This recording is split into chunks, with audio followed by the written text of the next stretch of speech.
에오메르는 용감한 로한의 전사였습니다. 반지 전쟁 동안 세오덴을 보좌하면서 로히림을 이끌며 전장을 누볐고 아라고른과는 형제와도 같은 우정을 맺었습니다. 오늘은 원작 소설 속 에오메르의 일대기를 알아보도록 하겠습니다. 에오메르는 2991년 에오문드와 세오드윈 사이에서 태어났습니다. 에오문드는 로한의 제3원수였고 세오드윈은 세오덴의 여동생이었습니다. 세오덴과 세오드윈은 생겔과 모르웬 사이에서 태어났는데 모르웬은 곤도르인이었습니다. 그렇기에 에오메르에게는 두네다인의 혈통이 어느 정도 흐르고 있었고 덕분에 그는 다른 로한인들보다 키가 컸습니다. 에오문드는 로한의 제3원수로서 동부 로한을 수호하는 임무를 맡았습니다. 오크들은 말들을 강탈해 가기 위해 강을 건너왔는데 그때마다 에오문드는 오크들을 물리쳤습니다. 하지만 3002년 오크들을 쫓던 에오문드는 에민 무일에서 오크들의 매복에 걸려 전사하고 말았습니다. 당시 에오메르는 11살, 에오윈은 7살이었는데 세오드윈도 얼마 있지 않아 병을 얻어 죽었습니다. 세오덴 왕은 에오메르와 에오윈을 궁전으로 데려와 자신의 자식들처럼 길렀습니다. 에오메르는 곧 용감한 청년으로 성장했고 아버지의 뒤를 이어 로한의 제3원수가 되었습니다. 그렇지만 로한은 점점 어둠의 그림자에 물들고 있었습니다. 오래전부터 로한을 정벌할 계획을 세운 사루만은 로한의 가신 그리마를 통해 세오덴에게 악영향을 끼치기 시작한 것입니다. 그리마는 교묘한 독을 사용하여 노쇠화를 가속시켰고 오직 그리마에게만 의지하게 만들었습니다. 에오메르와 에오윈은 걱정과 고통을 나누면서 커져가는 두려움 속에서도 왕을 돌보았습니다. 그렇기 때문에 사루만은 로한의 정복에 가장 위협이 되는 인물로 로한의 왕자 세오드레드와 에오메르를 지목하였고 그리마는 로한의 왕가의 균열을 만들려고 하였습니다. 하지만 그 노력은 실패하였습니다. 세오드레드와 에오메르의 세오덴을 향한 사랑과 충성심은 강했던 것입니다. 하지만 그리마의 지속적인 이간질 때문에 마침내 세오덴은 에오메르를 의심하고 멀리하게 되었습니다. 그리고 세오드레드는 아이센 여울목의 전투에서 전사하고 말았습니다. 3019년 2월 26일 에오메르에게 한 무리의 오크들이 동쪽의 에민무일에서 내려와 로한의 평원을 가로질러 서쪽으로 향하고 있다는 보고가 들어왔습니다. 에오메르는 자신이 가장 우려하던 아이센가드와 모르도르 사이에 연합이 이루어진 것이 아닌가 생각했습니다. 그리마는 군사들의 출진을 금지시켰습니다. 그러나 에오메르는 로한의 제3원수로서 독자적으로 운용할 수 있는 자신의 에오레드 한 부대를 이끌고 우르크아이들을 뒤쫓았습니다. 에오메르는 판고른 숲의 경계에서 우르크아이 부대를 따라잡았고 이들을 밤새 포위한 뒤 날이 밝음과 동시에 공격하였습니다. 대장 우글룩은 에오메르의 검에 죽었고 우르크아이 부대는 전멸하였습니다. 로한의 기사들은 우르크아이들의 시체를 쌓아 올린 뒤 불에 태웠습니다. 그 후 에도라스로 돌아가던 중 에오메르는 인간, 요정, 난쟁이와 만났습니다. 바로 오크들을 뒤쫓던 아라고른 일행이었습니다. I serve only the Lord of the Mark, Theoden King, son of Thengel, answered Eomer. We do not serve the power of the Black Land far away, but neither yet are we at an open war with him. And if you are fleeing from him, then you had best leave this land. There is trouble now on all borders, and we are threatened. But we desire only to be free, and to live as we have lived, keeping our own, and serving no foreign lord, good or evil. 아라고른의 사정을 들은 에오메르는 그들에게 말을 빌려주고 에도라스에 돌아와서 로한을 도와달라고 부탁하였습니다.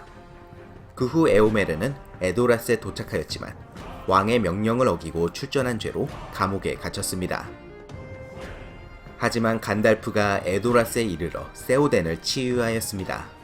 정신을 차린 세오덴은 에오메르를 석방하고 자신의 후계자로 삼았습니다.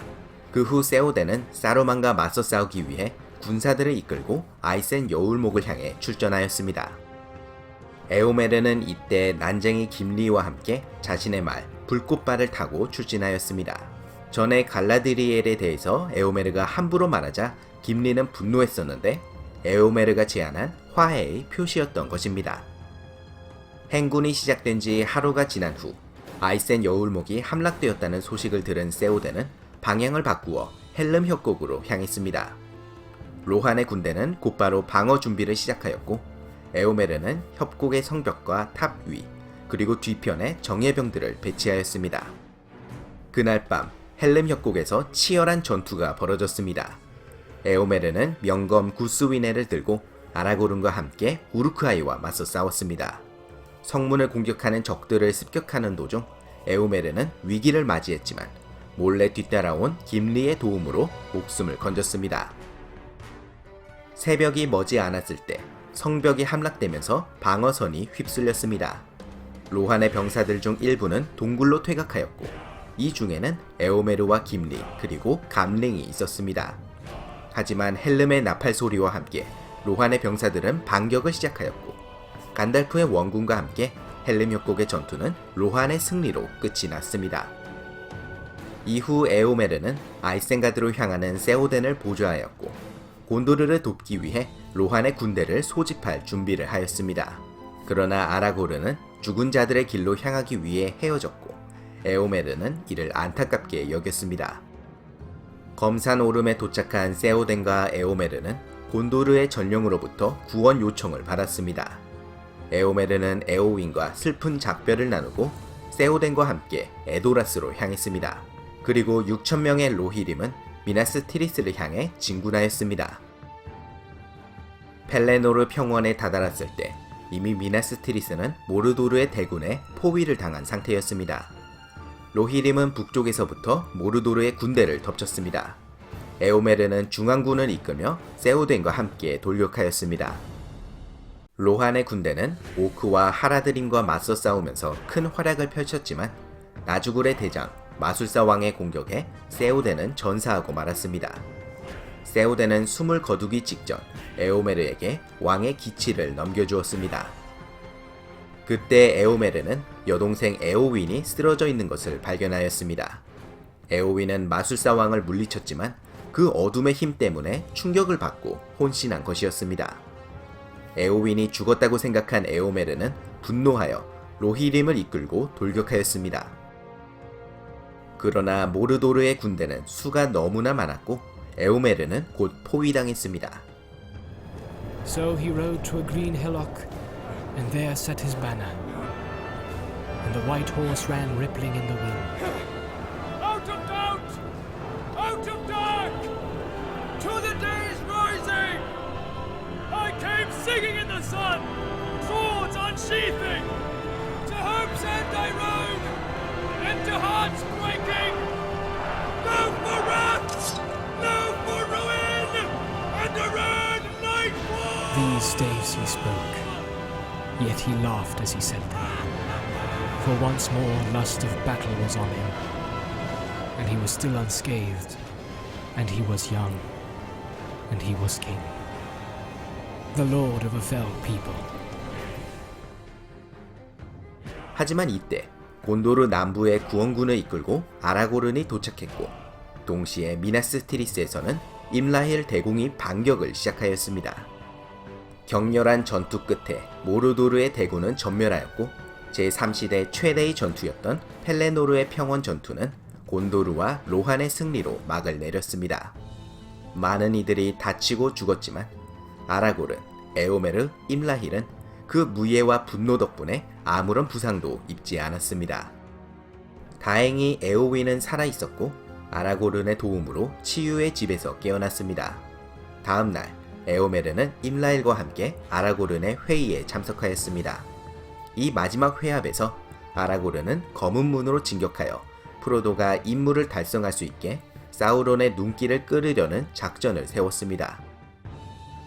As for myself, said Eomer, I have little knowledge of these deep matters, but I need it not. This I know, and it is enough. That as my friend, Aragorn, succored me and my people, so I will aid him when he calls. I will go. 검은 문으로 진격한 연합군은 모르도르의 군대에 맞서 두 구릉 위에 진을 쳤습니다. 한 구릉은 아라고른의 곤도르 군대가, 다른 구릉에는 에오메르의 로한 군대와 임라힐의 돌 암로스 군대가 서 있었습니다. 이윽고 최후의 전투가 벌어졌습니다. 힘든 사투였지만 덕분에 프로도는 무사히 운명의 산에 도착할 수 있었고, 마침내 절대반지가 파괴되면서 사우론은 소멸하였습니다. 모르도르의 세력은 멸망하였고 마침내 평화의 시대가 찾아왔습니다. 에오메르는 18대 로한의 왕이자 제3왕가의 첫 번째 왕이 되었습니다.